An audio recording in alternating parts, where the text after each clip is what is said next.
కొన్ని బాధ్యతలు ఉన్నాయి. ఏమిటా బాధ్యతలు అంటే, లోకంలో నశించుతున్న వారిని రక్షించవలసిన బాధ్యత నీ మీద నా మీద ఉన్నది. రేపు దేవుని దగ్గరికి వెళ్ళిన తర్వాత ప్రభువు నిన్ను లెక్క అడిగినట్లయితే ఏం చెబుతావు?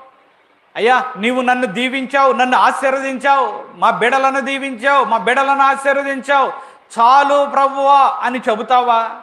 చాలు అనుకున్నాను ప్రభువా అని చెబుతావా?